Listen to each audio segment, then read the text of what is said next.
A paz do Senhor, queridos amigos e amados irmãos. É com muita alegria, queridos, que mais uma vez, pela infinita misericórdia do Senhor Jesus Cristo, nós estamos aqui para darmos continuidade ao estudo, ao ensino das lições da Escola Bíblica Dominical da CPAD no primeiro trimestre de 2022. E isso nós fazemos com amor, com carinho, com dedicação, visando sempre o seu benefício, querido. Minha irmã, o seu crescimento espiritual e o avanço do reino do Senhor na face da terra. Desde já quero agradecer a sua presença aqui nesse humilde canal. Diga-se de passagem, a sua presença é de suma importância. Por isso, desde já, humildemente também peço, se você não é inscrito no nosso canal, inscreva-se, apoie-nos, ajude-nos, para que nós possamos continuar, continuar trabalhando com intensidade, de forma que o nome do Senhor venha a ser glorificado. Nesse entendimento, eu quero deixar aqui registrado, e faço isso com alegria, porque percebemos e vemos o canal crescendo, graças a Deus, a cada dia esse canal tem crescido e eu muito me alegro. Quero então deixar registrado aqui alguns últimos inscritos do nosso canal. Nós temos aqui a Magda Crispim, nós temos a Milene Santana, nós temos também a Daniela Greg, eu acredito que essa seja a pronúncia, Daniela Greg. Nós temos a Gislaine Fagundes, e o último aqui, o Emerson Mendes. Esses foram os últimos aí inscritos do nosso canal. Nós fazemos aqui a questão de divulgar o nome dos irmãos. Muito obrigado, queridos, por confiar aqui no nosso trabalho. Que o nome do Senhor seja glorificado nas vossas vidas. Então, meus amados, deixando aqui também registrado que quando nós atingirmos 500 inscritos, nós vamos fazer um sorteio aqui no canal, tá bom? Quando nós atingirmos 500 inscritos, nós vamos fazer aqui um sorteio, e nesse vídeo em específico, dos 500 inscritos atingidos, eu vou dizer quais são os requisitos para você participar, tá bom, meu amado? Então fique aí na expectativa, vá divulgando aí o nosso canal, vá enviando o link das videoaulas aí para os seus amigos, para os seus familiares, e assim todos nós venhamos ser abençoados em nome de Jesus. Sem mais delongas, meus amados, visto que de igual modo a lição da semana passada, essa lição será profunda, essa lição será maravilhosa, e como você sabe, nós iremos aqui explorar o máximo da nossa lição. Então não será uma lição tão pequena, mas será, eu creio que, de grande valia. Então fique até o final e o nome do Senhor venha a ser glorificado e a sua vida seja grandiosamente edificada. Vamos lá, meus amados, você acompanha aí na tela o título que envolve os 3 meses da nossa lição, e o título é A Supremacia das Escrituras, a inspirada, inerrante e infalível Palavra de Deus. Você viu aí então o título que rege os 3 meses da nossa lição. Em especial agora, ou específico, nós vamos para a lição de número 8, e você acompanha aí na tela o título da nossa lição. Então o título da lição de número 8 é A Lei e os Evangelhos Revelam Jesus. A Lei e os Evangelhos revelam Jesus. Que título glorioso, meus amados? Vamos aqui para os objetivos da nossa lição. Os objetivos você acompanha também aí na tela. E o primeiro deles é apontar que a lei era transitória e esboçava o plano da redenção em Cristo. Segundo, afirmar que os evangelhos são boas novas do reino de Deus e da salvação em Cristo Jesus. E o terceiro, ressaltar que a lei não salva, mas a obediência ao evangelho transforma vidas. Bendito seja o nome do Senhor Jesus. Nós vamos agora, meus amados, para os tópicos e subtópicos da nossa lição. Você acompanha aí na tela. O primeiro tópico é o Pentateuco, a lei de Deus. O primeiro subponto é os 5 livros da lei. O segundo subponto é a grandeza da lei. E o terceiro subtópico é a lei e a fé cristã. O segundo tópico tem como título os evangelhos, a mensagem de Cristo. O primeiro subtópico é o conceito de evangelho. O segundo subtópico é a mensagem do reino de Deus. O terceiro subtópico é a mensagem de salvação. O terceiro tópico, meus amados, da nossa lição é uma mensagem transformadora. O primeiro subtópico é a transformação do caráter. O segundo subtópico é a restauração da família. E o terceiro, a regeneração da sociedade. Cada tópico interessante, né, meus amados? Estudando aqui, tendo aqui então a noção, digo aos irmãos que será uma lição gloriosa. Não saia daí, fique até o final e você verá o quão glorioso será essa lição. Indo aqui e deixando destacado o textual e a verdade prática. Então você acompanha aí na tela o textual da nossa lição. E o textual está em Deuteronômio, capítulo 6, versículo 4.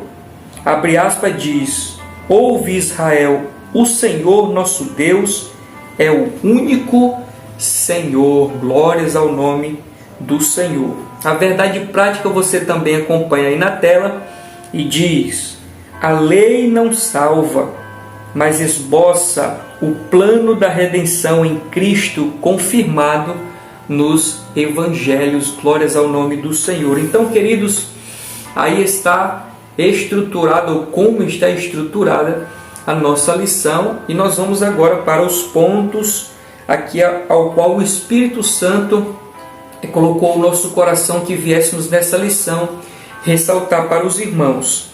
Dessa vez, meus amados, eu não vou me deter aqui no textual, né? Eu não vou me deter aqui na verdade prática, mas quero extrair alguma coisa do título, né? Do título da lição, quando diz assim: a lei e os evangelhos revelam Jesus. A lei e os evangelhos revelam Jesus. Então, nós vamos ver aqui que nós estamos pegando parte do Antigo Testamento, que o título está chamando de lei, e assim também esses livros são chamados, que são os 5 livros do Antigo Testamento, a lei, e nós vamos estudar os primeiros livros do Novo Testamento. Então nós vamos estudar os primeiros livros do Velho Testamento e os primeiros livros do Novo Testamento, que são chamados de lei, que são os livros do Antigo Testamento, e os evangelhos, que são os livros do Novo Testamento. E olhando ainda para o título da lição, como esses livros iniciais do Velho Testamento e do Novo Testamento estão correlacionados ou relacionados e falam da mesma coisa, ou seja, falam da pessoa de Cristo. Bendito seja o nome do Senhor Jesus Cristo.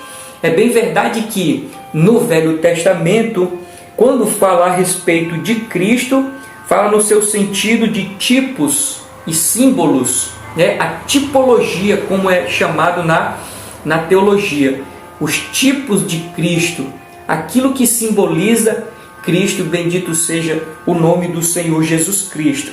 E isso nós vemos em Hebreus, no capítulo 10, versículo 1. se você quiser anotar e quiser conferir comigo, nós iremos ver esta realidade de que o que está escrito no Antigo Testamento é sombra das coisas futuras, ou seja, que iria acontecer no Novo Testamento. Então, observe comigo aqui em Hebreus, capítulo 10, versículo 1, diz assim a palavra do Senhor.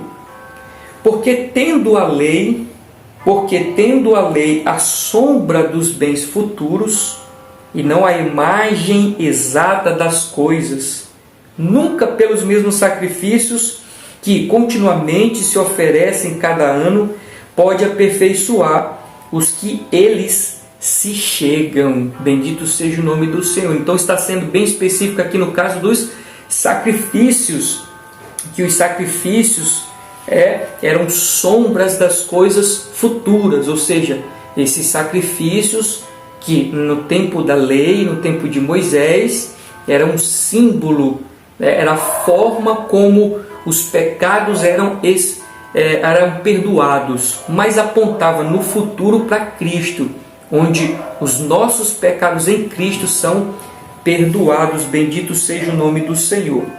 Ainda olhando aqui, meus amados, no título da nossa lição, eu tirei mais um ponto aqui para nós e destaco dizendo assim: nos evangelhos temos seu real cumprimento pela revelação de Jesus Cristo. Bendito seja o nome do Senhor.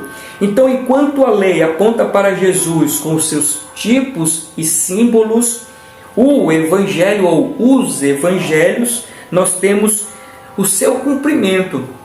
Nós temos agora a efetivação, desses símbolos, desses tipos, recaindo na pessoa de Jesus Cristo. Você pode conferir essa verdade em Lucas, anote aí também, traga na sua aula para enriquecer a sua aula. Lucas, capítulo 24, versículo 44.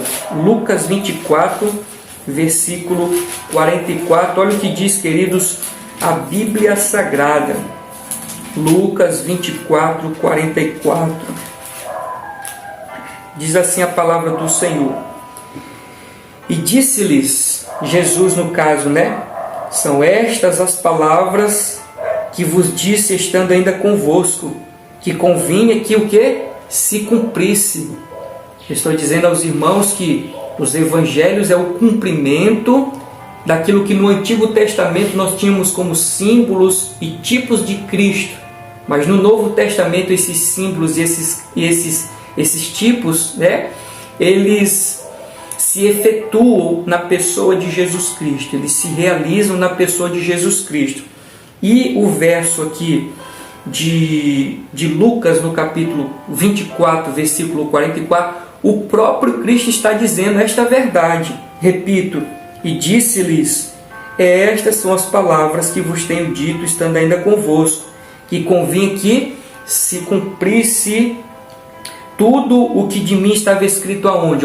Na lei de Moisés, nos profetas e nos salmos. Então, na lei de Moisés, nos profetas e nos salmos, estava escrito a respeito de Jesus, só que como tipos e símbolos, mas agora nele, está sendo cumprido aquilo que foi falado. Amém, meus amados?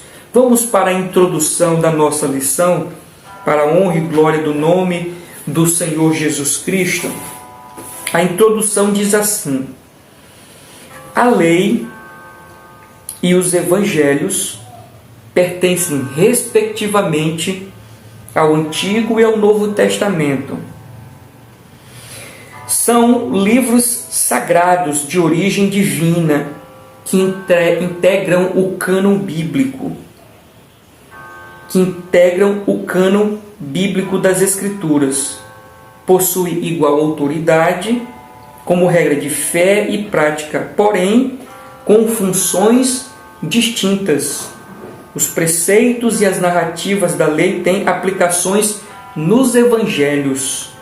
Na lição de hoje, estudaremos a relação, viu aí? A relação entre Pentateuco, os 5 livros, com a mensagem de Cristo, que agora se efetua nos evangelhos.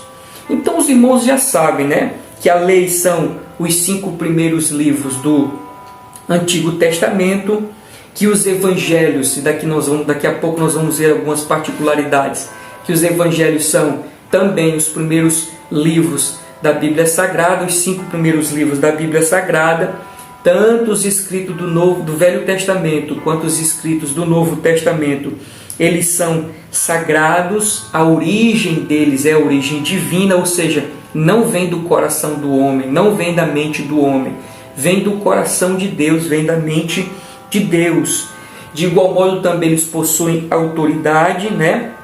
Eles possuem autoridade, porém, como diz aqui a lição, com funções distintas, ou seja, a lei ela apontava, ela sinalizava, ela dava a entender. Já nos evangelhos é a consumação, é a realização, é a efetivação daquilo que no Antigo Testamento falava.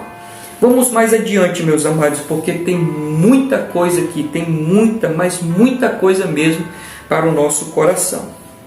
Então, o primeiro ponto diz: o Pentateuco, a lei de Deus. O primeiro subponto diz: os 5 livros da lei. A leitura diz: Pentateuco é uma palavra que deriva de 2 termos gregos, penta e teucos, penta e teucos, que significa 5 volumes. Trata-se do conjunto formado pelos 5 primeiros livros do Antigo Testamento, que são eles: Gênesis, Êxodo, Levítico, Números e Deuteronômio. No texto hebraico e pelos judeus ainda hoje, esses volumes são denominados de Torá, com o sentido de instrução, ensino, direção. A totalidade do Pentateuco é identificada nas páginas da Bíblia Sagrada como lei. Então, essa pequena parte do Antigo Testamento, chamado de Pentateuco, ele tem outra nomenclatura, tem outras nomenclaturas espalhadas pela Bíblia Sagrada. Por exemplo, esses 5 primeiros livros, eles, além de serem chamadas de lei, eles são chamadas de Torá, né? Mas no caso, dentro da Bíblia, ele é chamado como lei, lei de Moisés, lei de Deus e lei do Senhor. Então, queridos, essa é um ponto de conhecimento para nós conhecermos, né? Então, no caso, a palavra Pentateuco, nós vimos aqui que vem de 2 palavras gregas, penta e teucos, que significa 5 volumes, de fato são 5 livros, por isso Pentateucos, que no caso é Gênesis, Êxodo, Levítico, Número e Deuteronômio. E essa palavra Torá ou lei significa instrução, né? Esses livros, esses 5 livros serviriam para instruir, para ensinar, para dar a direção ao povo. Bendito seja o nome do Senhor Jesus Cristo. Vamos para o segundo subtópico da nossa lição. O segundo subtópico diz: a grandeza da lei. A grandeza da lei.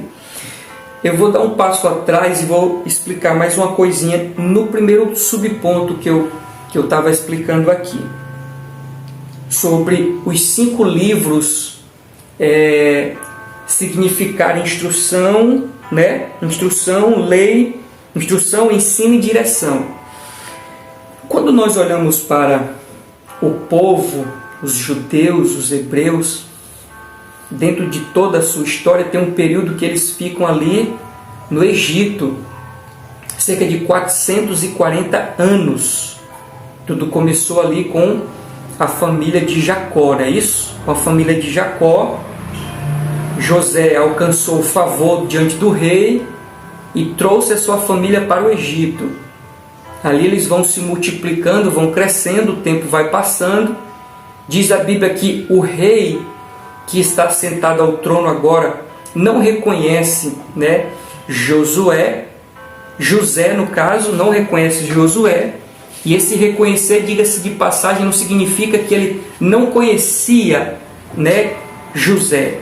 Esse termo não conhecia José significa que ele não deu tanta importância para José quanto o outro rei, tá bom, meus amados?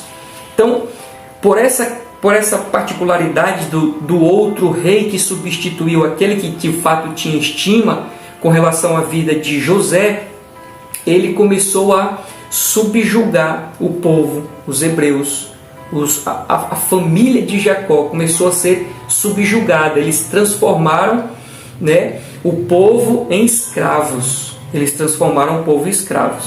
Alguém chegou para o rei e disse assim: rei, esse povo está crescendo muito. Se eles crescerem muito, eles vão se rebelar contra nós e vão tomar o teu reino. E o rei se desespera, e aí que ele, por algumas tentativas, tenta ali destruir os meninos que iam nascendo, né? Os meninos que iam nascendo, e os irmãos já conhecem a história.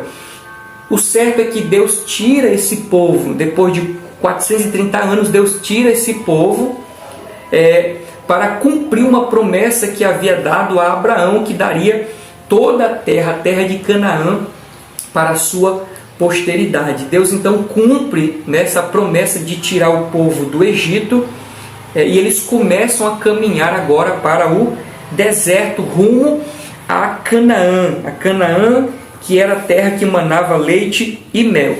Então o ponto que eu coloquei aqui é: o povo estava saindo do Egito e precisava ser organizado como nação. O povo cresceu ali no Egito de maneira desordenada no aspecto de que não tinham uma constituição, não tinham leis que os organizavam como nação. Então, como eles saem do Egito e vão para Canaã, e a partir disso eles seriam de fato uma nação, Deus então está agora organizando por meio dos 5 livros, né? Dos 5 livros ele está organizando aquela que nós poderíamos chamar de tribos, né? É tanto que eles eram chamados de tribos. Deus estava agora organizando aquelas tribos em uma nação, a nação de Israel, o povo de Israel. Uma particularidade aqui, meus amados, o livro de Deuteronômio, que é Devarim no original. A palavra Deuteronômio é Devarim. E Devarim significa palavras, porque geralmente o título dos nomes dos livros, geralmente o título do nome dos livros era dado pelas primeiras palavras que apareciam no verso. Por exemplo, livro do Gênesis. Por que a palavra é Gênesis? Início significa início, começo. Como é que está escrito no Gênesis? No princípio criou Deus céus e terra. Então essa palavra princípio no original, agora traduzido para o português, é Gênesis. Eu vou até arriscar falar aqui, meus amados, né? O hebraico, Bereshit bara Elohim. Bereshit bara Elohim. Então, no princípio criou Deus os céus e a terra. Então, já olhando para o livro de Deuteronômio, as primeiras palavras que aparecem lá, e por incrível que pareça, é palavras. Então, Devarim, que é a palavra original para Deuteronômio, tem a sua significação de palavras. Mas por que isso? Porque Deuteronômio é o 5º dos 5 livros que compõem a lei, mas ele é uma recapitulação. O povo ele está ali próximo a Canaã. Ele está ali prestes a entrar na cidade prometida. Mas antes que eles entrem na terra prometida, ali Moisés, inspirado pelo Espírito Santo, começa a reviver os princípios que Deus tinha dado para eles, de maneira que eles não viessem se esquecer. Como eu coloquei aqui, é uma repetição das palavras antes de entrarem na terra prometida. Então Moisés está ali com eles numa campina, que eu não lembrei o nome agora. Moisés está ali num determinado lugar antes de entrar para Canaã, e ele faz a repetição das leis que Deus tinha dado para o seu povo. Então nós temos nos 4 primeiros livros a lei de Deus em si, e o 5º fazendo a repetição dessas leis. A pergunta que eu faço é, meus amados, por que Deus fez isso?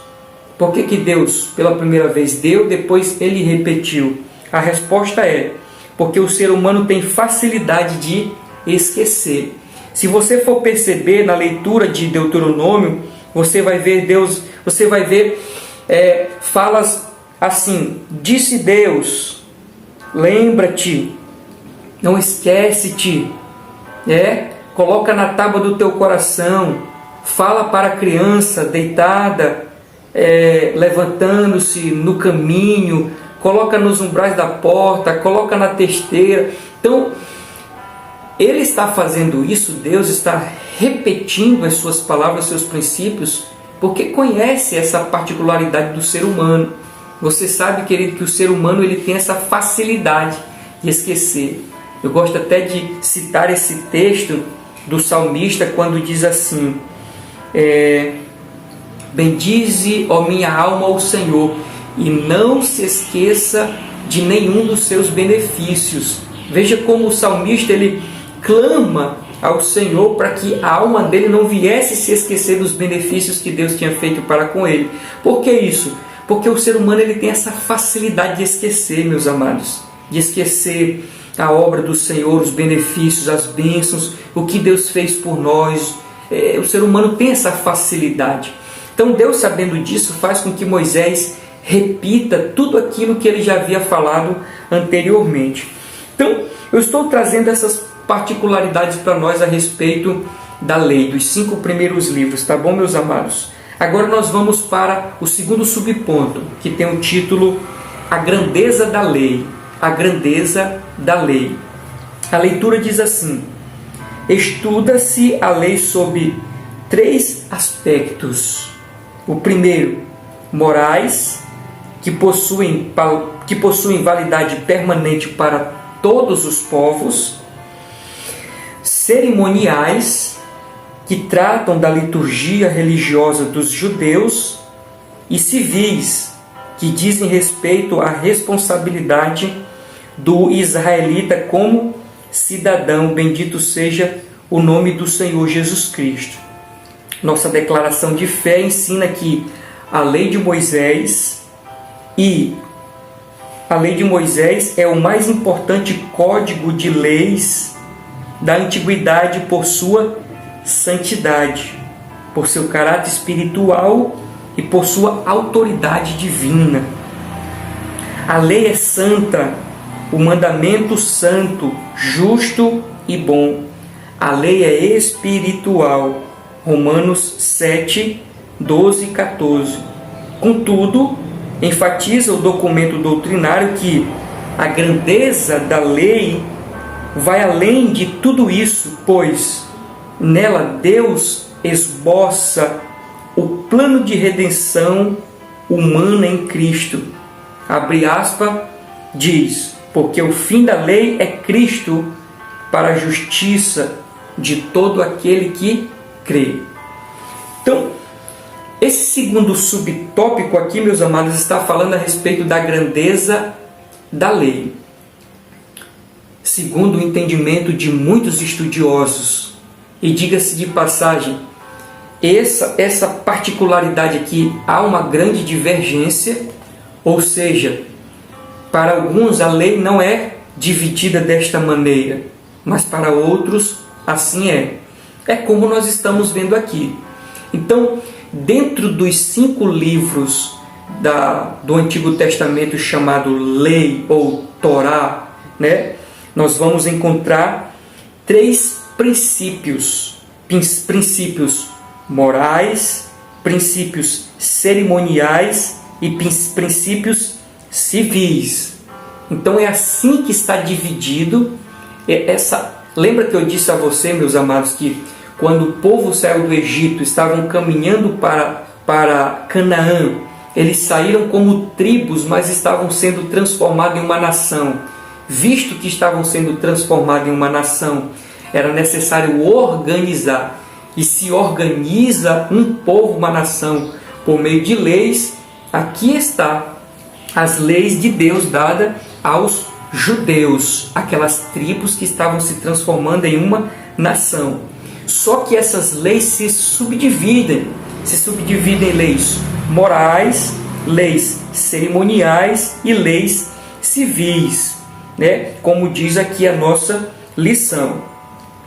Continuando aqui a nossa lição, quando ela diz: nossa declaração de fé ensina que a lei de Moisés é o mais importante código de leis da antiguidade por sua santidade.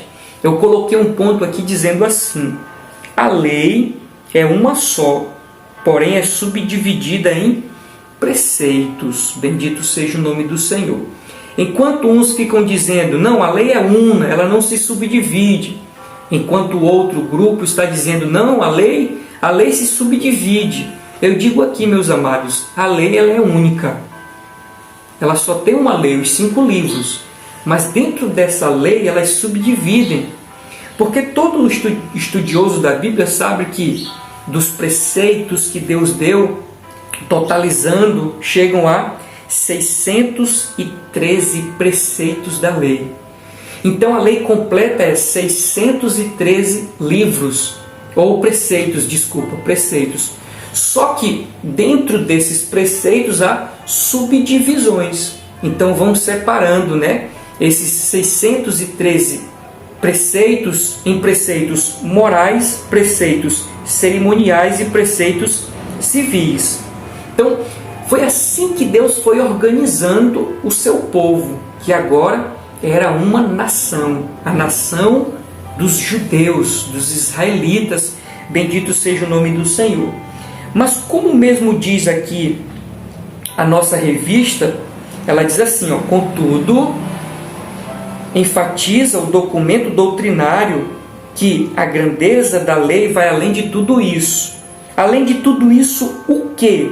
De códigos que davam direção ao povo. Então, quando nós olhamos para a lei de Moisés, assim como nós vimos que essa palavra lei significa instrução, ensino, direção, além desses preceitos da lei organizarem o povo como nação, ela não se aplica somente a isso, como diz aqui a nossa lição, ela vai além. Ela não somente se restringe à questão de organizar a nação no seu aspecto moral, cerimonial e civil. Não, ela vai além. Como diz aqui a nossa lição, nela Deus esboça o plano de redenção humana em Cristo. Então, agora nós estamos olhando no aspecto espiritual. Não vamos olhar para a lei como somente o aspecto de cerimonial, de algo civil, de algo civil, cerimonial ou moral. Há agora princípios espirituais por trás de todos esses princípios, de todas essas leis. Há princípios espirituais. Princípios esses que, como diz aqui a nossa lição, é Deus esboçando o plano da salvação da humanidade na pessoa de Jesus Cristo. Então a lei, além de organizar o povo como nação, ele também aponta, os princípios da lei apontam para o esboço de Deus, a maneira como Deus salvaria a humanidade dos seus pecados. Amém, meus amados? Continuando, e diz aqui no finalzinho desse tópico: porque o fim da lei é Cristo para a justiça de todo aquele que crê. Romanos 10, verso 4. Então, diz aqui que a lei é transitória, ou seja, serviria por um período, porque ela tinha a finalidade de apontar, ela tinha o propósito de ter uma conclusão futura, e essa conclusão futura acontece na pessoa de Jesus Cristo. Por isso que o apóstolo Paulo, escrevendo aos Romanos, no capítulo 10, versículo 4, diz: porque o fim da lei é Cristo para a justiça de todo aquele que crê. Mas o que significa o fim? Significa que ela foi abolida? Significa que ela foi esquecida?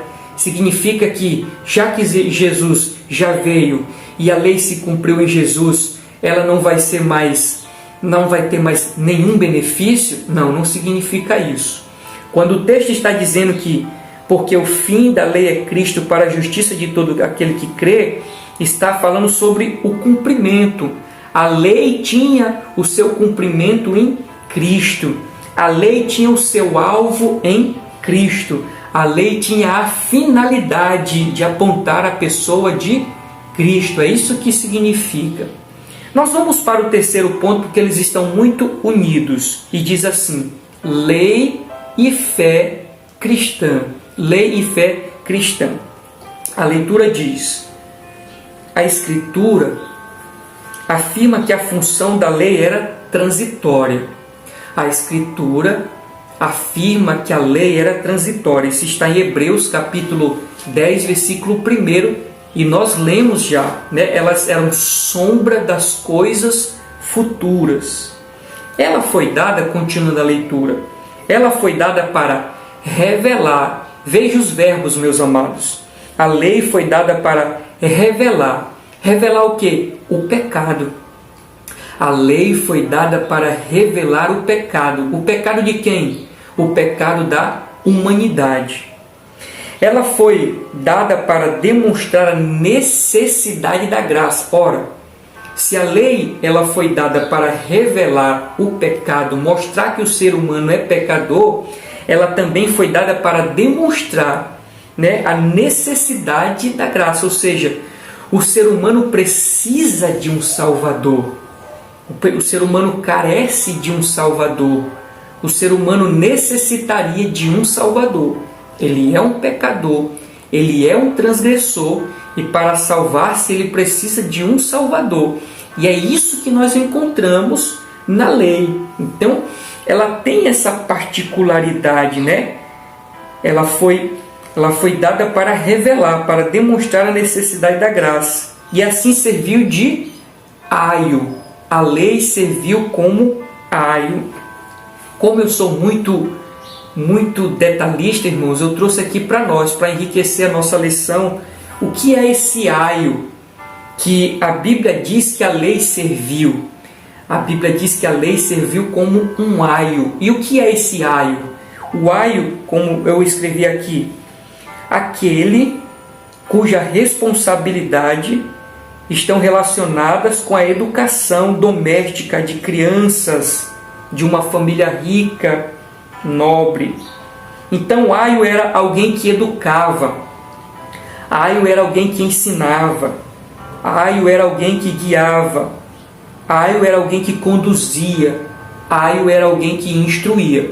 Então, tem uma família rica, e essa família rica tem seus filhos. Então, contratava-se uma pessoa que dava o nome de aio. Essa pessoa era responsável por educar. A questão educacional ficava sobre a responsabilidade desta pessoa, que era o guia, que era o aio. Então, a Bíblia tem a mesma funcionalidade, ou seja, ela educava, ela ensinava. Então, a lei tem a responsabilidade de nos educar, de nos ensinar, de nos conduzir, de nos instruir. É o que está dizendo aqui a nossa lição. Então, além de a lei revelar o pecado, demonstrar que o ser humano caído precisa de graça, ela também guiava, ela também educava, ela instruía a lei. Continuando, assim serviu de aio para nos conduzir à redenção em Cristo. A lei encerrou a humanidade debaixo do pecado. Essa afirmação nós precisamos ter cuidado ao dizer, meus amados. Quando diz assim, a lei encerrou a humanidade debaixo do pecado. Como que se a lei estivesse forçando o ser humano a viver subjugado ao pecado, né? Como se a lei tivesse proporcionado o homem naquele estado de pecado, e não é isso. Na verdade, eu estou tentando, né, amenizar o peso dessa frase quando diz a lei encerrou a humanidade debaixo do pecado. Na verdade, a lei simplesmente revelou que o homem estava debaixo daquela lei do pecado. Então ela revela, ela mostra, ela deixa claro a condição do ser humano. Vamos adiante, meus amados, continuando. Desse modo, ninguém pode ser salvo pelas obras da lei, visto que, meus amados, a lei não tem um propósito de salvar. A lei tem outros propósitos. E nós vimos conversando sobre essa perspectiva de organizar o povo que era em tribo, em uma nação, uma sociedade. Mas tem um aspecto espiritual. Ela esboçava, né, o plano de redenção para a salvação do ser humano. E além disso, no aspecto espiritual, ela revela o pecado do homem, ela diz que o homem precisa de um Salvador, ela guia esse homem para Cristo. Por isso que a prática da lei, pela prática da lei, não podemos ser salvos, o homem não pode ser salvo, porque ela não tem essa finalidade de salvar as pessoas, tá bom, meus amados? Continuando. Nesse aspecto, a obra de Cristo nos resgatou da maldição do pecado e nos deu vida mediante o Evangelho. Cristo, o único sem pecado, cumpriu a lei e inaugurou a dispensação da graça. Agora, livres da lei, vivemos debaixo da graça divina. E todo aquele que permanece em Cristo não vive pecando. Bendito seja o nome do Senhor Jesus Cristo. Então, estava dizendo aos irmãos que nós não somos salvos pelas obras da lei. Nesse aspecto, a obra de Cristo, não as práticas da lei, mas o sacrifício de Cristo na cruz do Calvário, esse sim nos salva, nos resgata da maldição da lei. Essa palavra maldição da lei, isso está em Gálatas no capítulo 3, versículo 13, também precisa ser interpretado, meus amados.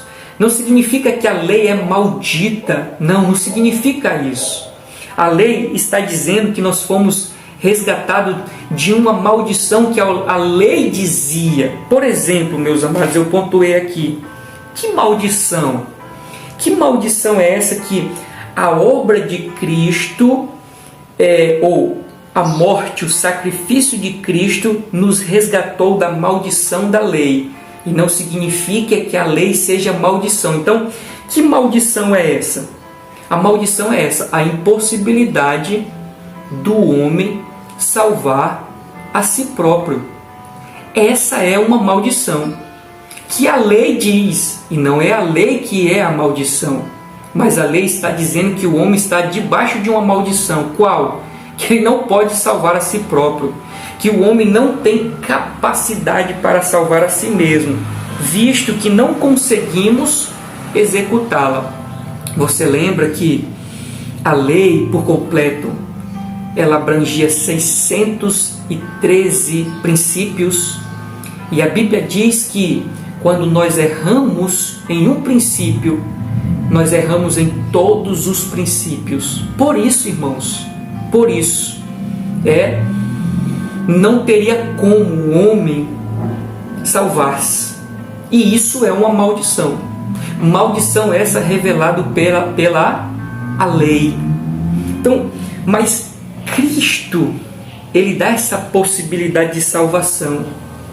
O homem agora já não, visto que não conseguiria se salvar, não conseguiria praticar esses princípios. Houve a necessidade que Cristo agora surgisse, Cristo aparecesse, e como diz aqui em Mateus, no capítulo 5, versículo 17. Acompanhe comigo, Mateus 5, 17. Mateus 5, 17 diz assim: não cuideis que vim destruir a lei ou os profetas. Não vim abrogar, mas cumprir.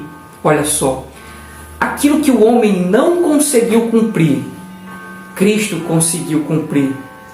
Aquela impossibilidade que o homem tinha de salvar-se, Cristo proporcionou ao homem a possibilidade de salvação.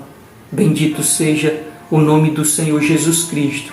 E fazendo esse link da pessoa de Cristo com o que está estabelecido lá no Velho Testamento, lembra dos sacrifícios que o povo vinha sacrificar, impunha suas mãos sobre o animal e o pecado era transferido para aquele animal e aquele animal era morto? Assim aconteceu na pessoa de Cristo. Quando João Batista diz: eis o Cordeiro de Deus que tira o pecado do mundo. E a Bíblia diz que Cristo, ou Isaías, diz que Cristo foi levado como uma ovelha muda para o matador. Ou seja, os nossos pecados estavam recaindo sobre Jesus. Por isso, ele morreu naquela cruz. Como diz ali o próprio Isaías. O povo achava que ele estava sendo morto por causa dos pecados dele. Mas na verdade era por causa dos nossos pecados. Então, voltando, meus amados, aqui sobre a maldição da lei. Nesse aspecto, a obra de Cristo nos resgata da maldição da lei. Não é que a lei seja maldita, mas a lei dizia, esclarecia que nós estávamos debaixo de uma maldição. Qual maldição? A impossibilidade do homem salvar a si próprio. Mas agora consegue na pessoa de Jesus Cristo. E daqui a pouco nós vamos ver quais são os requisitos. Louvado seja o nome do Senhor Jesus Cristo. No finalzinho do tópico diz assim: agora, livres da lei, vivemos debaixo da graça divina, e todo aquele que permanece em Cristo não vive pecando. A lição diz que a lei era transitória, e isso está em Hebreus no capítulo 10, verso 1, que diz que aquilo era sombra das coisas futuras. O que estava na lei era a sombra das coisas futuras. E diz aqui, queridos, a nossa lição que agora, livres da lei. Será que somos livres da lei de fato? Será que nós vamos viver sem rédeas? Será que nós vamos viver sem parâmetros, sem limites? De maneira nenhuma, queridos. Ao dizer isso agora, livres da lei, nós também precisamos ter cuidado. Não significa que agora nós estamos sem parâmetros. Não significa que nós não temos limites. Não significa isso. Por isso que, para alguns, a lei é subdividida desta maneira: leis morais, leis cerimoniais e leis civis. Leis civis que serviram para os judeus. Leis cerimoniais que serviram para os judeus. Mas existe a lei moral agora para nós. A lei moral que abrange todas as nações. Eu coloquei aqui: não precisamos mais obedecer porque somos livres, e já que a lei era transitória, é isso? Já que a lei era transitória e ela se cumpriu em Cristo, nós somos livres, não precisamos mais obedecer? De maneira nenhuma, de maneira nenhuma. Essa, meus amados, é uma grande discussão, mas diga-se de passagem, é muito simples de entender se assim a pessoa desejar. Como eu coloquei aqui, muitas coisas que estão no Velho Testamento, elas estão restritas ao povo judeu.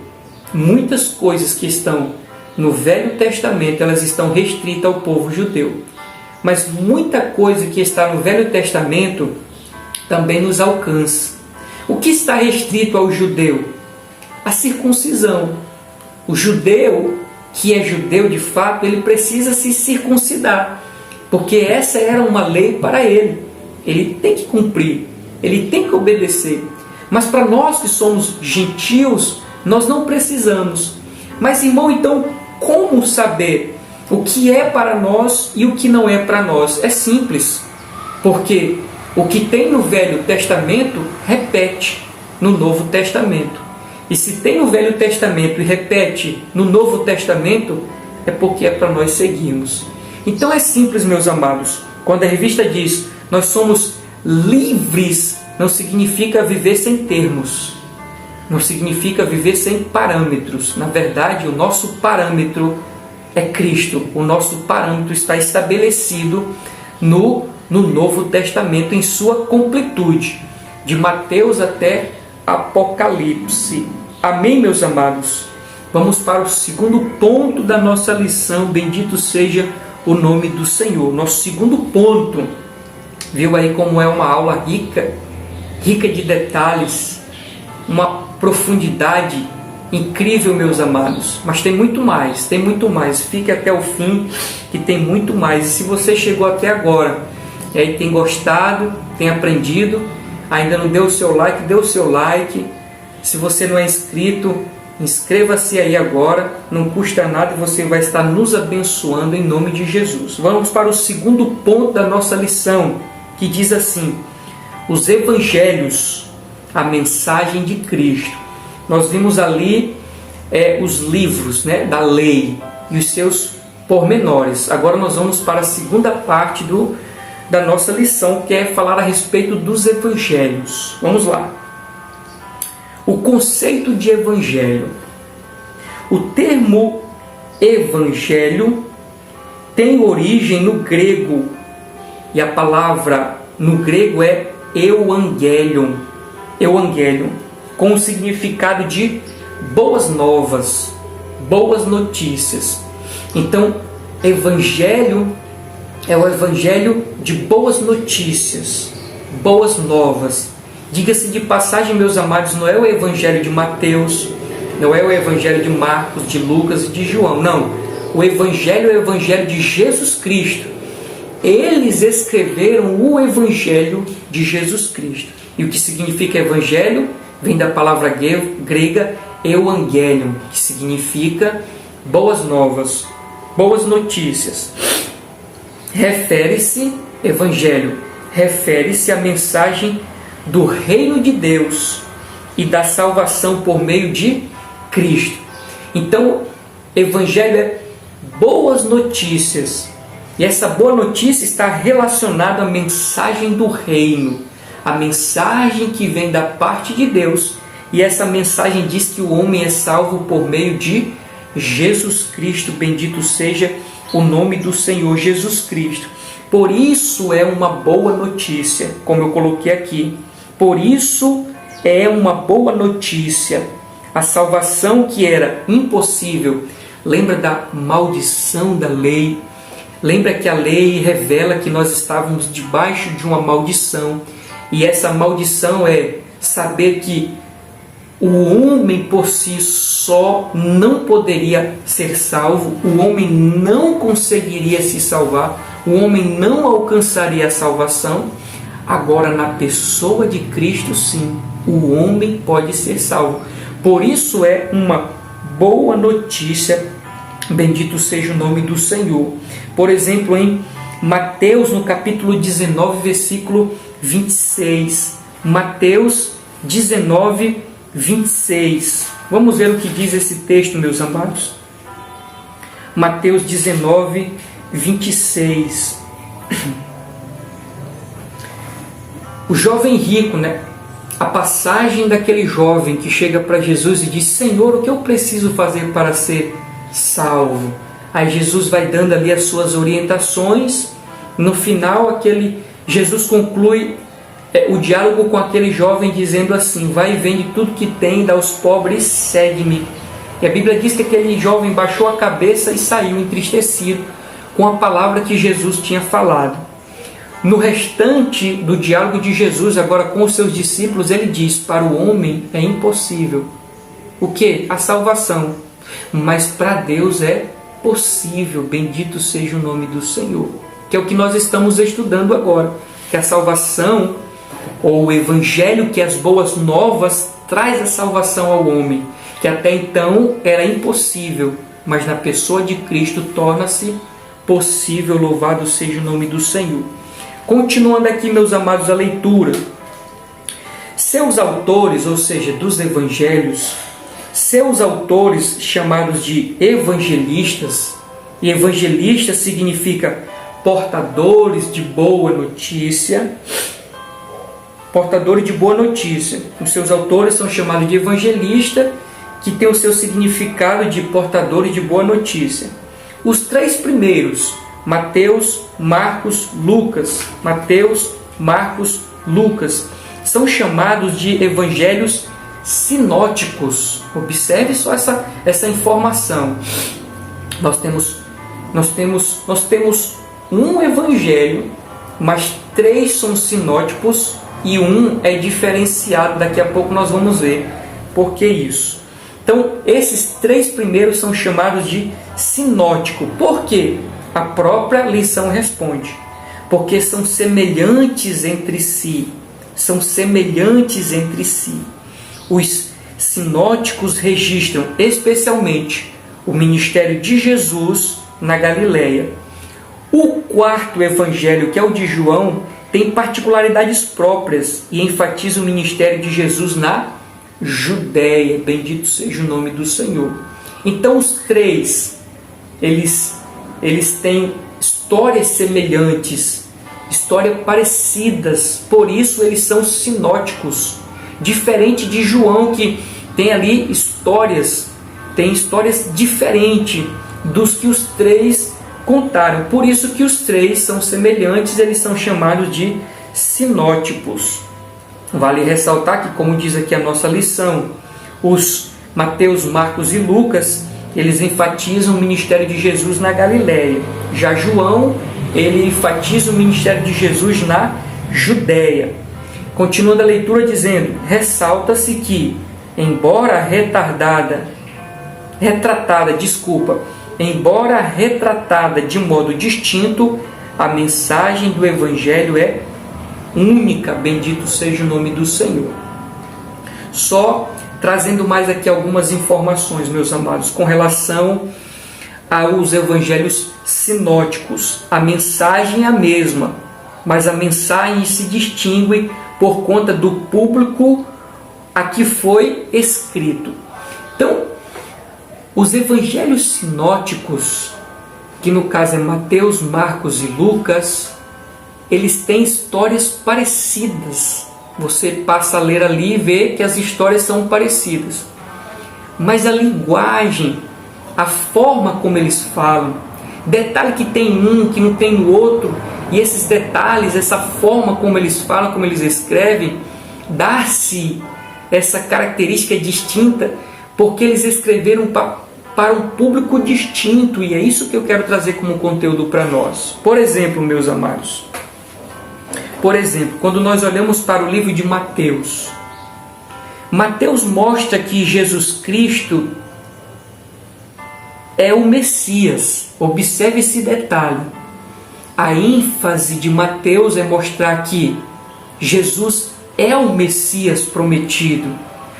Por que ele ressalta essa verdade? Por que ele dá ênfase em ressaltar que Jesus era o Messias? Porque ele estava escrevendo para os judeus. Você lembra que João, no capítulo 1, no versículo 11 em diante, diz que Jesus veio para os seus. Quem são os seus? Os judeus. Mas os judeus não os receberam. Observou aí? Por isso que Mateus dá essa ênfase em dizer, não, Jesus é o Messias. Vocês precisam acreditar que Jesus é o Messias. Então, meus amados, a mensagem de Mateus é revelar que Jesus é o Messias, porque ele está escrevendo para os judeus. Ele faz muita menção das profecias messiânicas. Então ele pega as profecias do Antigo Testamento que falavam a respeito de Jesus e aplicava na pessoa de Jesus. Então ele faz essa mesclagem, né? Pegando profecias messiânicas e dizendo, olha, Está aqui, se cumpriu na pessoa de Jesus Cristo. A particularidade já de Marcos, né? Marcos mostra que Jesus Cristo é o servo sofredor. Por que a ênfase agora de Marcos é dizer que Jesus Cristo é o servo sofredor? Porque ele está escrevendo para os romanos. Bendito seja o nome do Senhor. Glória a Deus. Bendito seja o nome do Senhor. Então você vai ver ali que no contexto, nos escritos de Marcos, Jesus aparece como aquele que serve, aquele que está servindo, aquele que está ajudando o próximo, aquele que está se sensibilizando com a dor do necessitado. E nesse mesmo livro nós vamos ver um Jesus ativo, é um milagre atrás do outro, né? É uma atividade muito grande, parecia que Jesus nem tinha descanso, por conta das narrativas, umas atrás da outra, e dizendo ali dos milagres de Jesus. Porque ao fazer milagre, Jesus também estava servindo. Então a ênfase do livro de Marcos é essa, mostrar que Jesus Cristo é um servo sofredor. Ele diz assim, eu não vim para ser servido, eu vim para servir. Ele mesmo diz. Continuando, Lucas, a particularidade de Lucas mostra Jesus Cristo, o homem perfeito. Então, é o livro que vai evidenciar as duas naturezas. É aquilo que os estudiosos chamam de união hipostática. A união hipostática. Deus homem, no caso Jesus homem e Jesus Deus, a união hipostática, as duas naturezas de Cristo, natureza humana e natureza divina. E essa particularidade de homem perfeito, Lucas está escrevendo. Enquanto que Mateus escreveu para os judeus, Marcos escreveu para os romanos, ou seja, os gentios, Lucas escreveu para quem? Lucas escreveu para um homem chamado Teófilo.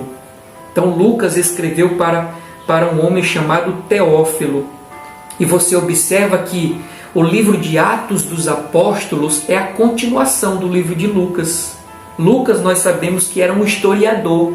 Ele saiu ali pesquisando nas suas fontes de pesquisa e escreveu o livro de Lucas e Atos dos Apóstolos para endereçar a este homem chamado Teófilo. Bendito seja o nome do Senhor. Interessante, né, meus amados, essas informações. Deixa aí registrado, né, nos seus cadernos. E vamos adiante, porque tem muita coisa ainda, meus amados, muita coisa mesmo. O segundo subponto deste ponto diz assim: a mensagem do reino de Deus. A mensagem do reino de Deus. Aqui nós vamos ter um panorama geral, nós vamos ter algumas características dessa mensagem do reino. Vamos para a leitura. Em Mateus, o Senhor Jesus, após o batismo nas águas e sua vitória na tentação do deserto, passou a pregar a chegada do reino dos céus. Então observe que ele vai fazendo agora uma história cronológica, né? Jesus ali, ele é batizado por João Batista, tem aquela cena gloriosa, né, do Espírito Santo descendo sobre Jesus em uma forma corpórea de uma pomba, e uma voz que dizia: esse é o meu filho amado em quem me comprazo. Jesus, ele sai da água e já é direcionado pelo Espírito para o deserto para ser tentado por Satanás pelo período de 40 dias. É o que a lição está dizendo, contando a história cronológica. Vamos lá. Então, após a tentação, Jesus, ele começa o seu ministério e ele apresenta a sua mensagem. Ele diz: é chegado o reino de Deus, bendito seja. Ou seja, ele chegou, o reino de Deus chegou. Vamos adiante. Nos outros sinóticos, a pregação do reino também aparece como tema central da mensagem de Cristo. Isso está em Marcos 1,15, Lucas 4,43. João enfatiza que o reino não é deste mundo.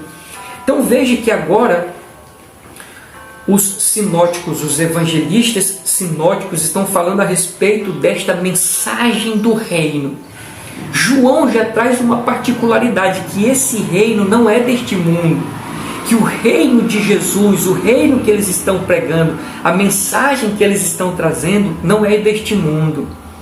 Quem não lembra, meus amados, daquela clássica ou daquele clássico encontro e a clássica frase que Jesus disse diante de Herodes, se não me falha a memória, ou foi Herodes ou foi Pilatos, se você lembrar, mas escreva aí, mas foi diante de um desses reis. Ele disse assim: me digas, esse rei perguntando para Jesus, me digas por que tu estás aqui. Jesus fica em silêncio, e essa autoridade diz: tu não sabes que eu tenho poder para te tirar se eu quiser? Aí Jesus disse: tu não terias poder se o meu pai não tivesse dado. Numa outra cena, antes dele ser preso, quando os soldados vão prender ele, Pedro pega uma espada e corta a orelha de Malco, e Jesus ali repreende ele, dizendo que não era pela espada que eles deveriam ir. E ele repreendendo Pedro, dizendo: por acaso, se eu rogasse ao meu pai, eles não mandariam uma legião de anjos para me socorrer, me ajudar? Voltando para aquele encontro com Jesus e a autoridade, né? Ele diz assim: o meu reino não é deste mundo. O próprio Cristo dizendo: o meu reino não é deste mundo. Porque essa autoridade que está em Jesus, dizendo que ele estava ali porque dizia que ele era o rei dos judeus. Mas Jesus disse para ele que o reino dele não era deste mundo, o reino dele é dos céus. Bendito seja o nome do Senhor. Continuando, meus amados, continuando. Os evangelhos indicam que as profecias messiânicas se cumpriram em Cristo. Então é outra particularidade que nós encontramos nos evangelhos. Qual? Que as profecias do Antigo Testamento se cumpriram na pessoa de Jesus Cristo. Continuando a leitura, neles, ou seja, nos evangelhos, Jesus é apresentado como filho de Davi. Lembra que eu disse para você que Mateus ele escreve para os judeus dizendo que Jesus era o Messias prometido nas profecias do Antigo Testamento. E essa é uma das ênfases que nós encontramos, mostrando Jesus como filho de Davi, ou seja, aquele que descendeu de Davi, como prometido nas Sagradas Escrituras, que Davi teria um trono eterno. Louvado seja o nome do Senhor. Continuando, nos Evangelhos nós vemos Jesus apresentado como filho de Davi e o Filho de Deus. Sua vinda inaugura o começo do reino. Como eu disse aos irmãos, o próprio Cristo diz assim: é chegado o reino de Deus. Por quê? Porque ele estava chegando. A chegada de Jesus dá o início, a inauguração, bendito seja o nome do Senhor, a inauguração do reino de Deus na terra. Glória a Deus. Aí nós vemos aqui, mais adiante, a leitura diz: sua vinda inaugura o começo do reino e requer, interessante essa parte aqui, e requer a conversão dos pecadores. O reino aponta para a soberania de Deus sobre todas as coisas, no presente e no futuro. Então o reino de Deus dá-se início na pessoa de Cristo. A salvação, o resgate, o perdão do ser humano, dos pecados do ser humano, dá-se na pessoa de Jesus Cristo. Mas como diz a lição, essa salvação, essa conversão, ou essa salvação, esse perdão de pecado, requer conversão. é outra particularidade do ensino dos evangelistas, que a salvação é conquistada na pessoa de Jesus Cristo, mas que requer o quê? Arrependimento, conversões. Eu vou fazer bem rápido aqui um resumo desse tópico para ficar claro na mente dos irmãos. Nós vemos aqui uma das ênfases dos escritos dos evangelistas falando a respeito desse reino. João diz que esse reino não é deste mundo. Nós vemos a pregação nós vemos que o reino dá-se na pessoa de Jesus Cristo, o reino de Deus, e que os homens são agora salvos. Mas para que os homens sejam salvos, para participarem desse reino, é necessário o quê? Conversão, arrependimento. Por exemplo, a mensagem de Cristo foi: arrependei-vos, pois é chegado o reino de Deus. A mensagem de Mateus foi: arrependei-vos, pois é chegado o reino de Deus. A mensagem de Lucas é: arrependei-vos, pois é chegado o reino de Deus.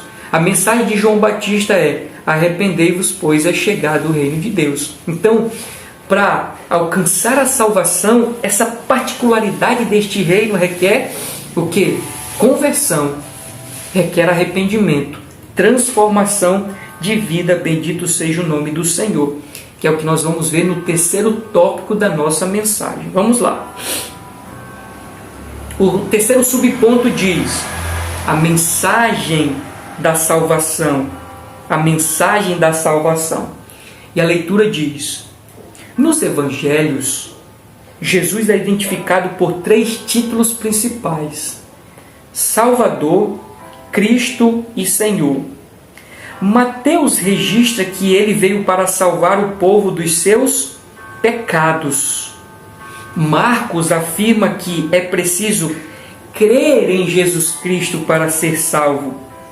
Lucas assevera que ele veio salvar o que estava perdido. João esclarece que ele é o Salvador do mundo. Por isso, a mensagem de salvação é um ato de amor e da graça divina pelos méritos de Cristo.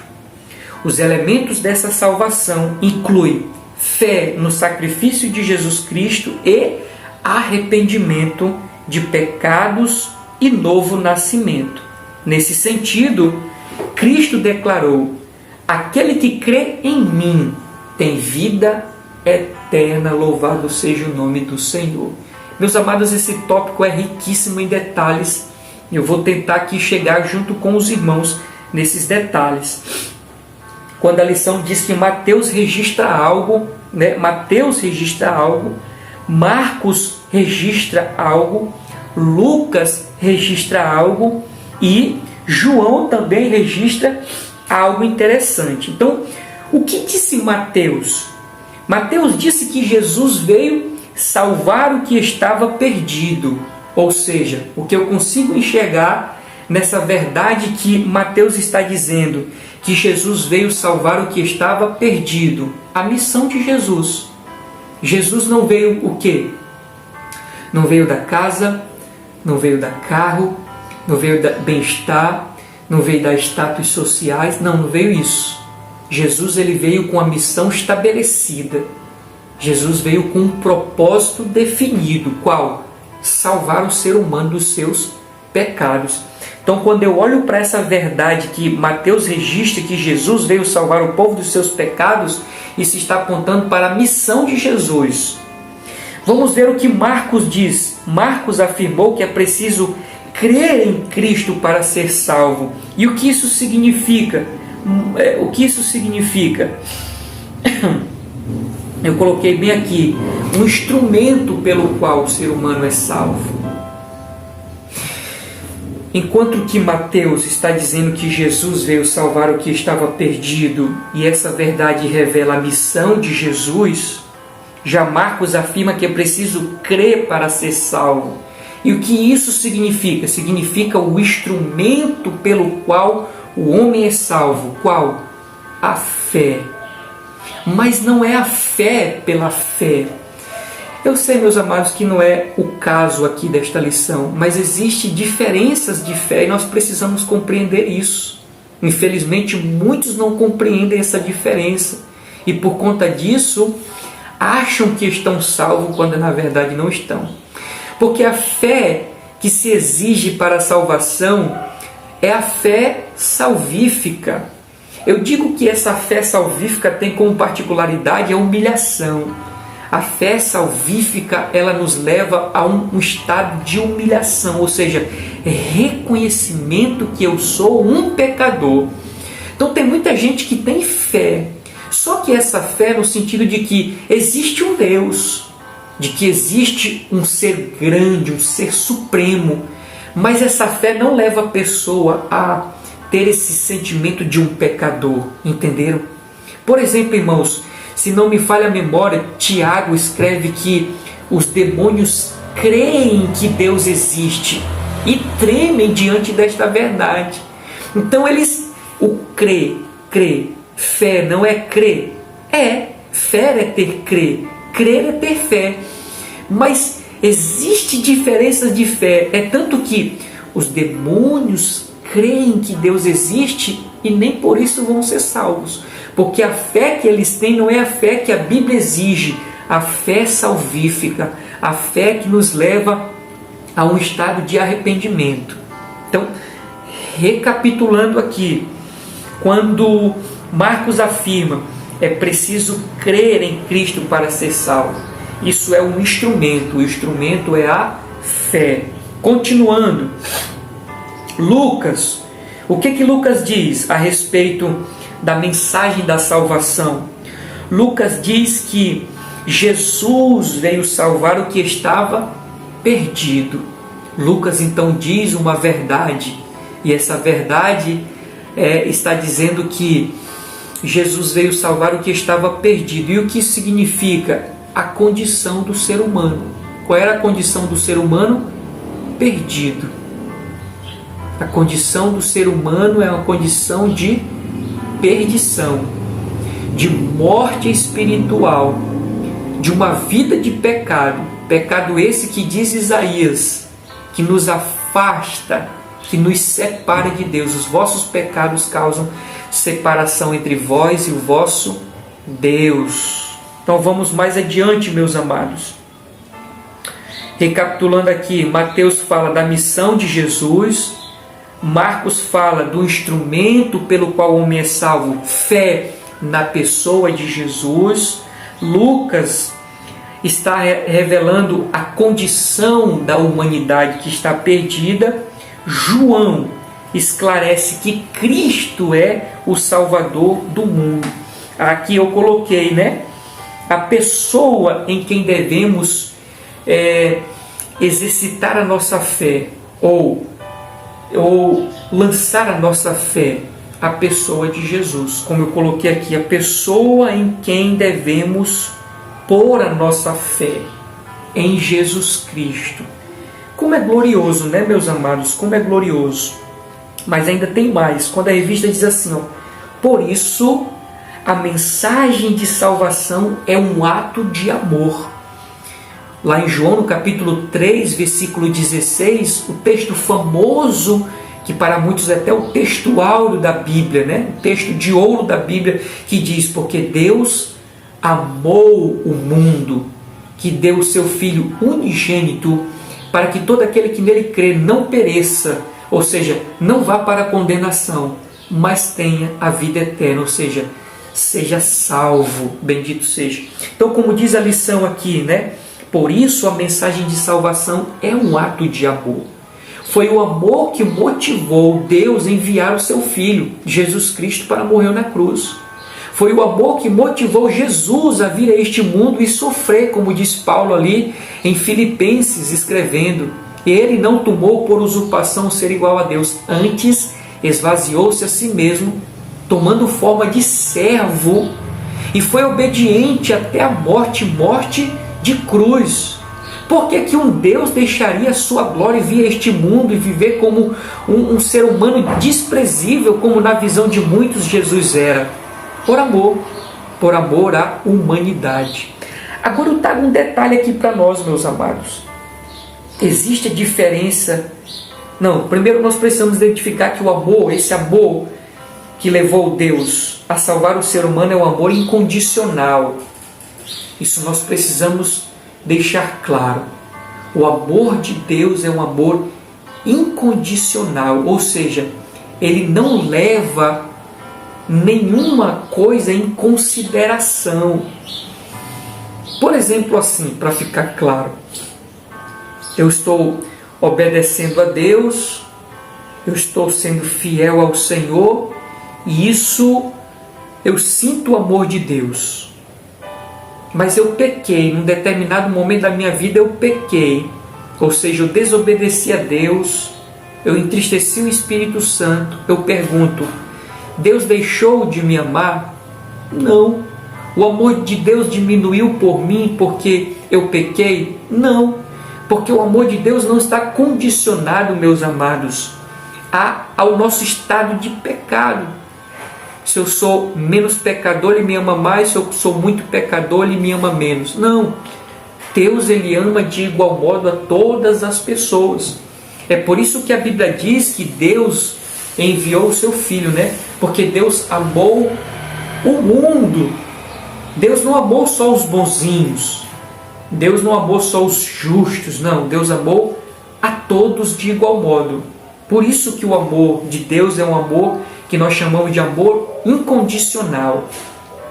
Mas nós precisamos fazer uma pequena diferenciação aqui. E essa diferença é: uma coisa é amor incondicional, outra coisa é salvação condicional. Há, infelizmente, uma grande dificuldade de entender isso, principalmente aqueles que ainda estão lá fora, nas trevas, sendo subjugados por Satanás. Porque eles acham que, pelo fato de Deus os amar, eles já estão salvos. Se assim fosse, meus amados, realmente eu concordaria. Ora, se a condicional, ou seja, se o amor de Deus, na verdade, né? Se o amor de Deus me leva ao céu, todos vão para o céu. Porque João, no capítulo 3, versículo 16, diz que Deus amou o mundo. Se Deus amou o mundo e o fato de Deus nos amar nos leva para o céu, todos vão para o céu. Só que não é assim que funciona. Uma coisa é amor incondicional, ou seja, Deus não leva em consideração a nada. Ele nos ama e pronto, e acabou-se. Só que a salvação, ela é condicional. Para nós sermos salvos, precisa-se de algumas condições. Interessante que a nossa revista diz isso. Por exemplo, no finalzinho desse tópico diz assim: os elementos da salvação. O que seriam esses elementos? As condições. Então a salvação, ela é condicional. Condicional a crer. A que, no caso, fé no sacrifício de Jesus Cristo. E segundo, arrependimento. Fé e arrependimento. Eu preciso crer que Cristo é o meu Salvador. Eu disse aos irmãos que essa fé me leva a viver uma vida de humilhação, humildade. Saber que eu sou pecador e preciso de um Salvador. E a partir disso, que eu creio que Jesus Cristo é o meu Salvador, só Ele pode me salvar, eu vou viver uma vida que eu vou, na verdade, me arrepender dos meus pecados, chorar pela minha natureza pecaminosa e também viver o novo nascimento. O que é o novo nascimento? É uma vida de transformação. Por exemplo, o apóstolo Paulo diz em Romanos, no capítulo 2, não vos conformeis com este mundo, mas transformai-vos pela renovação do vosso entendimento. Paulo escreve aos Coríntios dizendo assim: as coisas velhas se passaram, tudo se fez novo. Nós somos novas criaturas, as coisas velhas se passaram, tudo se fez novo. Ou seja, tem um outro estilo de vida, uma vida transformada, como nós vamos ver no terceiro tópico aqui daqui a pouco, em nome de Jesus. Então, nós precisamos deixar claro: o amor é incondicional, mas a salvação é condicional. A salvação é condicional à fé, ao arrependimento e à transformação. Viver uma vida nova. É o que nós vamos ver agora, a partir de então, no nosso terceiro tópico, meus amados. Uma mensagem transformadora. Já deixo aqui registrado, meus amados, que nós estamos estudando a 8ª lição. Volte na 7ª lição se você não viu. Volte na 7ª lição e você verá, queridos, uma aula gloriosa. Diga-se de passagem, meus amados, a lição que nós trazemos aqui, ela não tem validade. Ela não está restrita somente ao tempo em que vai se dar aqui a lição. Tipo assim, chegou o dia da lição 8, eu esqueci daquela mensagem. Não, pelo contrário. A lição que nós tentamos trazer aqui é uma lição que vai ficar por muito tempo. Você sempre pode voltar aqui para ver ela novamente, que ela vai ser aplicável. Então, se você não viu a 7ª lição, eu vou deixar um cardzinho bem aqui da 7ª lição. Vá lá e confirme que você vai ver sobre essa mensagem transformadora. Porque o título da nossa lição da semana passada foi o quê? A Bíblia, né? A Bíblia transforma pessoas, e nós vimos ali de maneira bem minuciosa, bem mastigada mesmo. Mas vamos lá. Uma mensagem transformadora. Nós estávamos falando ainda agora há pouco que o amor de Deus é incondicional, mas a salvação é condicional. Condicional a quê? A fé, que é o crer, ao arrependimento e a viver uma novidade de vida, uma vida transformada, uma vida de uma nova criatura, um novo pensamento, um novo desejo, novas práticas, um interior transformado.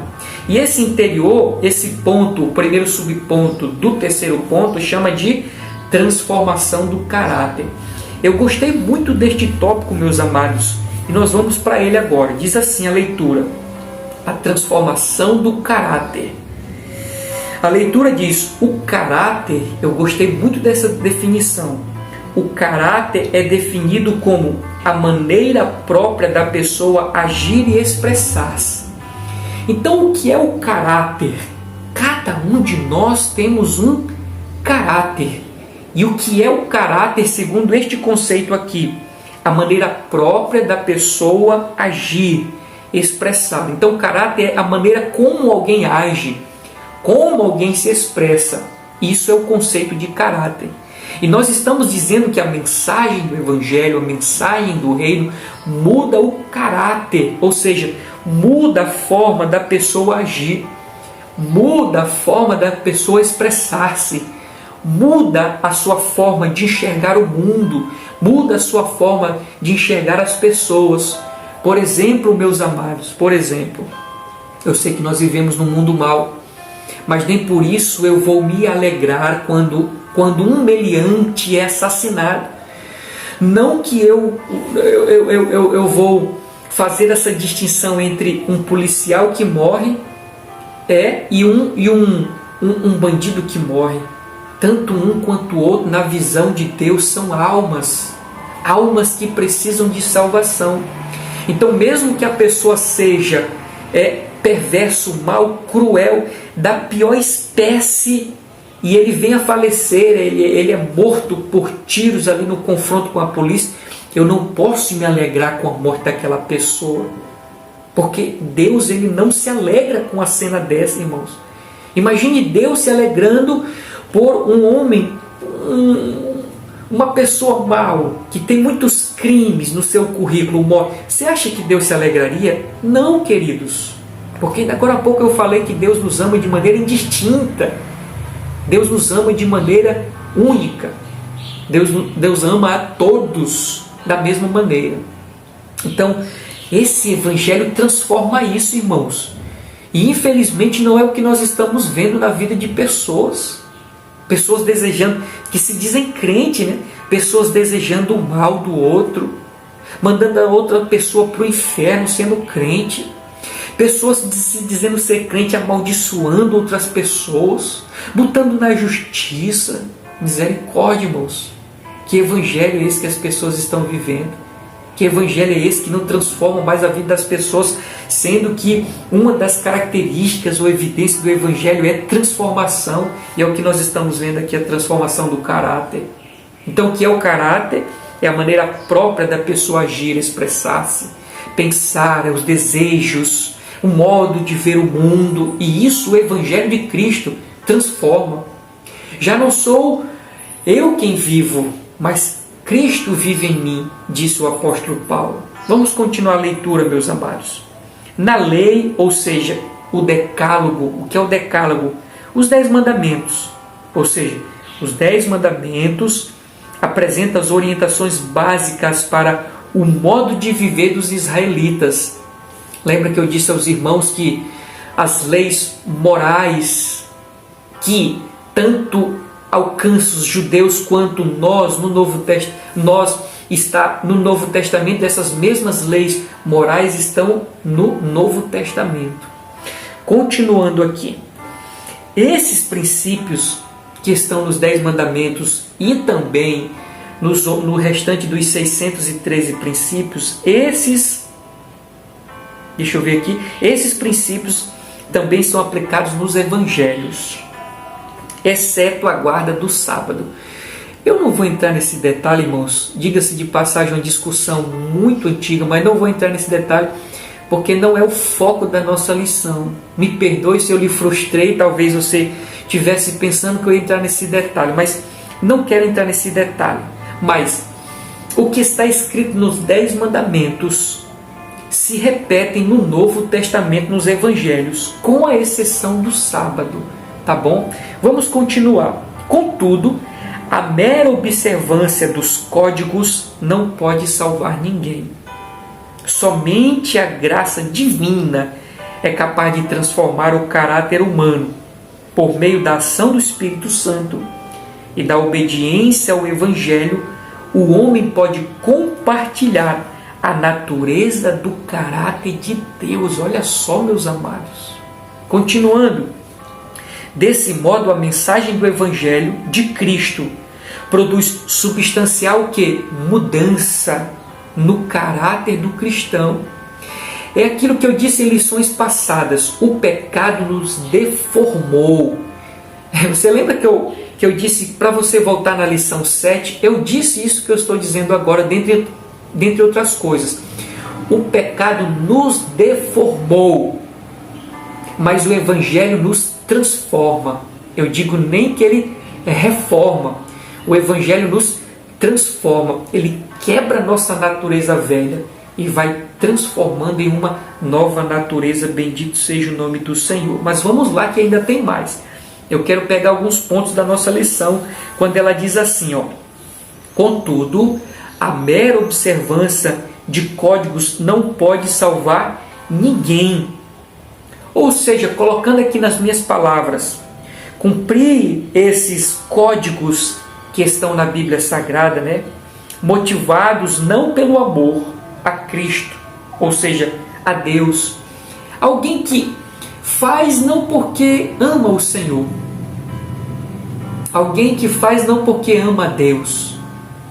Alguém que cumpre não porque tem uma estima para com o Senhor. Ele faz porque, meu Deus, se eu não fazer eu não vou para o céu. É mais ou menos assim. Não, esse não é o caminho, irmãos. Esse não é o caminho. Porque senão nós vamos cair numa religiosidade. Nós vamos cair numa mera formalidade, num ritual. E não é isso. Nós precisamos fazer porque nós amamos ao Senhor. Nós precisamos cumprir porque tem um Deus que me amou, eu sei que tem um Deus que me amou, que me deu a oportunidade de salvação. Por isso eu vou fazer e faço com alegria.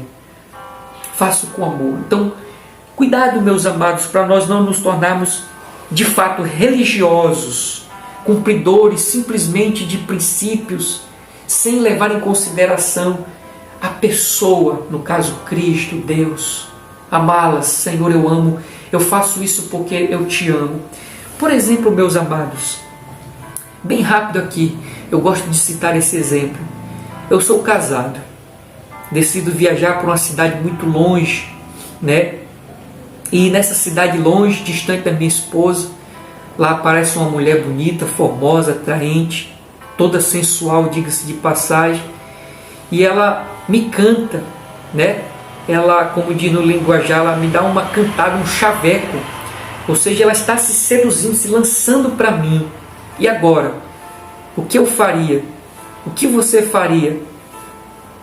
A mentalidade do mundo é: eu estou longe mesmo, minha esposa não vai ver, ela não vai nem saber, eu vou topar. Mas será que essa é a atitude do cristão? Não. Mas por que ele não cederia à cantada daquela mulher? É por causa da esposa simplesmente? Não. É por causa de Deus. Por causa de Deus, irmãos. Por amar a Deus em primeiro lugar, depois a minha esposa. Mas por amar a Deus, eu abriria mão daqueles minutos de prazeres por amar a Deus. Por isso que eu digo que não é simplesmente fazer ou colocar em prática por colocar, mas por amor a Deus, meus irmãos. Fazemos isso por amor a Deus. Amém? Vamos adiante ainda dentro desse tópico, porque tem muita coisa. Quando ele diz assim, ó, quando ele diz aqui,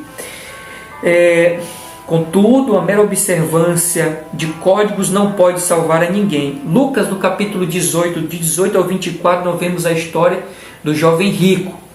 Ele fazia todas as coisas que estavam estabelecidas na lei, mas não fazia por amor. E segundo, ele não tinha uma vida transformada. Lembra? Ele fazia por mera formalidade e ainda assim também não tinha uma vida transformada.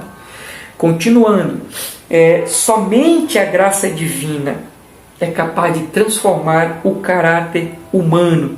E o que é o caráter humano? É o agir próprio da pessoa, é o expressar-se próprio da pessoa. Esse caráter, diz aqui a nossa lição, só pode ser transformado por meio da graça divina, por meio da ação do Espírito Santo, meus amados. Eu gosto desse detalhe e digo aqui aos irmãos assim: os princípios divinos contidos na Bíblia não são alcançados pelo homem no seu natural, simplesmente. Existe um certo esforço da parte do ser humano, mas a maior parte, meus amados, é pela ação do Espírito Santo. Por isso que eu digo que no natural, o homem não consegue cumprir o que está escrito na Bíblia Sagrada. E eu gosto sempre de dar esse exemplo sobre aquele princípio que Jesus nos deixou: ame os vossos inimigos e ore por aqueles que estão lhe perseguindo. É fácil, irmão? É fácil cumprir isso? De maneira nenhuma. Porque a nossa natureza humana é o quê? O que ela deseja? Reagir, dar o troco. Ela deseja vingar-se. Mas o princípio da Escritura não. Ele diz: ama essa pessoa, ama o teu amigo.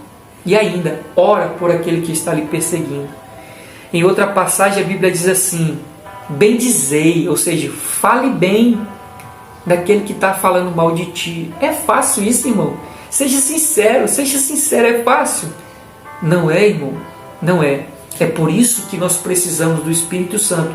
E só por meio dele é possível cumprir a Bíblia, os preceitos, os princípios da Bíblia Sagrada. E louvado seja o nome do Senhor, que nós temos o Espírito Santo, que nos ajuda para isso. Amém, meus amados? Vamos continuar. Então nós vimos que a mensagem do Evangelho é uma mensagem transformadora. Ela transforma o quê? O caráter do ser humano. Ela transforma a pessoa. Segundo, ela transforma a família. A transformação da família. Olha o que diz o texto. Na lei, a dissolução do casamento era permitida por qualquer motivo. essa concessão banalizava a união conjugal e provocava rupturas na família. Nos evangelhos, ou seja, no tempo da graça, nos evangelhos, Cristo ensina que o propósito divino do casamento é a união que indissolúvel. Enquanto que no Velho Testamento, na Antiga Aliança, tinha essas concessões, essa facilidade de dissolução de um casamento, na graça, na lei, na graça, no tempo de Cristo, Cristo pregava a união indissolúvel. Continuando, entre um homem e uma mulher. Esse ensino é enfatizado com as seguintes palavras. Ele diz: o que Deus ajuntou não separa o homem. As exceções são justificadas em casos de morte, ou seja, na visão de Deus, na visão de Jesus, o casamento é indissolúvel. A não ser por algumas cláusulas ou situações. Primeiro deles, morte, Romanos 7,2, infidelidade, Mateus 5,32, e deserção do lar pelo descrente. O marido abandonou a esposa porque ela é crente. A esposa abandonou o esposo porque ele é crente. A isso dá o direito do divórcio, da separação. É interessante que vem a parte mais forte da coisa. E mesmo assim, nas situações de traição e abandono, a mensagem cristã apresenta o quê? O perdão, a reconciliação como atitudes preferíveis, Mesmo a Bíblia dando essas exceções justificáveis para a separação, divórcio, ainda assim ela deixa claro da parte de Cristo que é preferível o perdão. Se puder perdoar e continuar com a pessoa, amém, bendito seja o nome do Senhor. Porque essa é a orientação da Bíblia Sagrada. Pegando aqui o que eu escrevi, né? Deus mostra... Não, já estou no outro tópico, né? Então, a questão do casamento indissolúvel. A Bíblia diz assim: não foi assim no início. Ou seja, o casamento na mente de Deus sempre foi indissolúvel. Pegando aqui alguns pontos ainda dentro dessa verdade. O problema é que a sociedade trata o casamento como algo descartável. Quanto mais o tempo passa, visto a corrupção no coração do ser humano, mais a sociedade está tratando o casamento com descaso. Mais a sociedade está tratando o casamento como algo descartável. Eu sei que tem todo um contexto, mas nós já vimos, meus amados, casamentos que aconteceram num dia, no outro as pessoas já estavam se descasando. Que coisa horrível. Coisa que na mente de Deus o casamento é indissolúvel. Mas sabe por quê, meus amados? Tudo começa pela questão da banalização do namoro. As pessoas não têm mais o intuito do namoro num conhecimento. Elas já se envolvem ali e vão para um casamento, né? Para uma união já todo ali fora dos padrões, dos parâmetros. Ora, se uma coisa começa errada, a tendência é que o final também vai dar errado.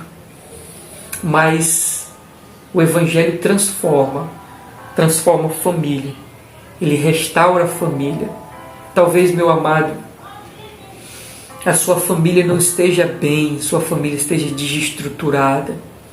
Os filhos estão rebeldes, né? Que esse é o tempo que nós estamos vivendo. Os filhos rebeldes. Quem sabe o seu filho está nas drogas, a sua filha está na prostituição, uma vida de rebeldia trancada no quarto, está vivendo aquela fase do cortar-se, creia em Deus, creia no poder do Senhor, confie no Senhor, não entregue a sua família a Satanás, não entregue os pontos, não baixe as guardas, continue crendo, continue confiando, continue perseverando, continue clamando diante do Senhor, que Deus tem poder para restaurar as famílias. Continuando, meus amados, a regeneração da sociedade. De igual modo, na lição passada nós fizemos essa constatação. A Bíblia, ou a mensagem, ela transforma ou ela regenera a sociedade.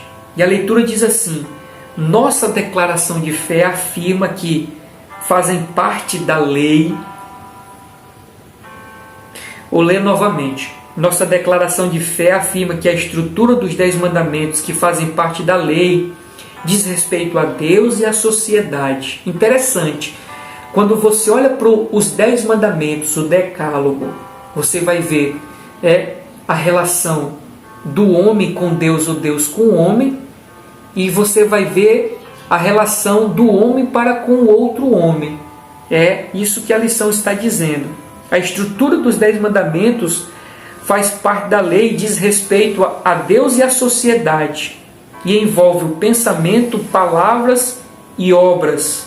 O Senhor Jesus ensinou que todo o sistema mosaico, ou seja, a lei e os profetas, está resumido em 2 ações: o amor a Deus, ou o Senhor, e amar o próximo. Então a lei, ela se resume nesses 2 preceitos, em amar a Deus e amar o próximo. Por exemplo, aquele exemplo que eu dei, se eu estivesse em uma cidade longe e fosse ali cantado por uma moça formosa e eu rejeitasse aquele convite para deitar-se com aquela mulher, por que eu não fui? Por amar a Deus e amar a minha esposa. Percebeu, irmãos, que de fato, quando nós temos essa visão que muitas coisas nós deixamos de fazer, não porque está estabelecido, mas porque nós amamos a Deus, nós também, fazendo assim, estamos cumprindo a lei do Senhor. Então, amando a Deus e amando as pessoas, nós estamos cumprindo a lei do Senhor. Continuando,